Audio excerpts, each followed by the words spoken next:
ਅਗਲੀ ਖਬਰ ਦੇ ਵੱਲ ਵਧੀਏ ਤੇ ਗੱਲ ਕਰੀਏ ਇਸ ਵੇਲੇ ਬੇ ਏਰੀਏ ਦੀ, ਸੈਨ ਫਰਾਂਸਿਸਕੋ ਦੀ, ਖਾਸ ਕਰਕੇ ਹੋਰਨਾਂ ਇਲਾਕਿਆਂ ਦੀ ਜਿੱਥੇ ਟੈਕ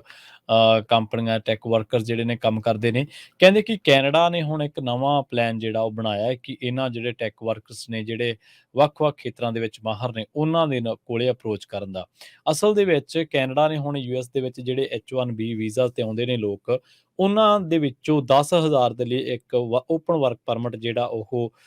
ਜਿਹੜਾ ਪ੍ਰੋਗਰਾਮ ਆ ਉਹ ਲਿਆਂਦਾ ਹੈ, ਜਿਹਦੇ ਤਹਿਤ ਉਹ ਆਪਣੇ ਕਿਸੇ ਵੀ ਪੇਸ਼ੇਵਰਾਨਾ ਖਾਸ ਕਰਕੇ ਆਈਟੀ ਦੇ ਵਿੱਚ ਉਹ ਕੈਨੇਡਾ ਦੇ ਵਿੱਚ ਅਪਲਾਈ ਕਰ ਸਕਣਗੇ, ਜਿਨ੍ਹਾਂ ਦੇ ਕੋਲੇ ਅਮਰੀਕਾ ਦਾ H1B ਵੀਜ਼ਾ।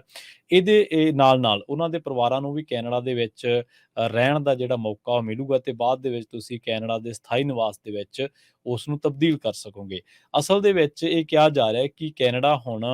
ਜਿਹੜੀ ਵਰਕ ਫੋਰਸ ਹੈ ਬੇ ਏਰੀਆ ਦੇ ਵਿੱਚ, ਖਾਸ ਕਰਕੇ ਟੈਕ ਜਾਇੰਟਸ ਦੇ ਵਿੱਚ, ਗੂਗਲ ਦੇ ਵਿੱਚ, ਫੇਸਬੁੱਕ ਦੇ ਵਿੱਚ ਜਾਂ ਹੋਰ ਵੀ ਜਿੱਥੇ ਕਿਤੇ ਵੀ ਪੇਸ਼ੇਵਰ ਲੋਕ ਕੰਮ ਕਰਦੇ ਨੇ, ਤਾਂ ਉਹਨਾਂ ਨੇ ਹੁਣ 60 ਦਿਨ ਜਿਹੜੇ ਆ ਉਹ ਉਹਨਾਂ ਕੋਲੇ ਹੁੰਦੇ ਨੇ, ਜਿਹੜੇ ਲੇ ਆਫ ਹੋ ਜਾਂਦੇ ਨੇ। ਤੇ ਇਹਨਾਂ ਵਾਸਤੇ ਹੁਣ ਕੈਨੇਡਾ ਦਾ ਇਹ ਪ੍ਰੋਗਰਾਮ ਹੈ ਜਿਹੜਾ ਉਹ ਰਾਹਤ ਦੀ ਜਿਹੜੀ ਘੜੀ ਆ ਉਹ ਰਾਹਤ ਵਜੋਂ ਦੇਖਿਆ ਜਾ ਰਿਹਾ। ਦੂਜੀ ਗੱਲ ਇਹ ਹੈ ਕਿ ਜਿਹੜੇ ਇਹ ਐਪਲੀਕੇਸ਼ਨਸ ਨੇ H1B ਵਾਲੇ, ਜਿਹੜੇ H1B ਵੀਜ਼ਾ ਹੋਲਡਰਸ ਨੇ, ਉਹਨਾਂ ਵਾਸਤੇ ਕੈਨੇਡਾ ਨੇ ਜਿਹੜਾ ਪ੍ਰੋਗਰਾਮ ਆ 16 ਜੁਲਾਈ ਤੋਂ ਸ਼ੁਰੂ ਕੀਤਾ ਹੋਇਆ। ਤੇ ਕਿਹਾ ਇਹ ਜਾ ਰਿਹਾ, ਜੇਕਰ ਇਸ ਨੂੰ ਕੈਲੀਫੋਰਨੀਆ ਪਰਸਪੈਕਟਿਵ ਤੋਂ ਦੇਖਿਆ ਜਾਵੇ, ਜੇਕਰ ਇਹਨੂੰ ਯੂਐਸ ਪਰਸਪੈਕਟਿਵ ਤੋਂ ਦੇਖਿਆ ਜਾਵੇ, ਤਾਂ ਜਿਹੜਾ ਯੂਐਸ ਦੇ ਵਿੱਚ ਟੈਲੈਂਟ ਦੂਜੇ ਮੁਲਕਾਂ ਤੋਂ ਆ ਰਿਹਾ ਸੀਗਾ, ਤਾਂ ਹੁਣ ਕੈਨੇਡਾ ਨੇ ਆਉਣ ਵਾਲੇ ਸਮੇਂ ਦੇ ਵਿੱਚ ਇਸ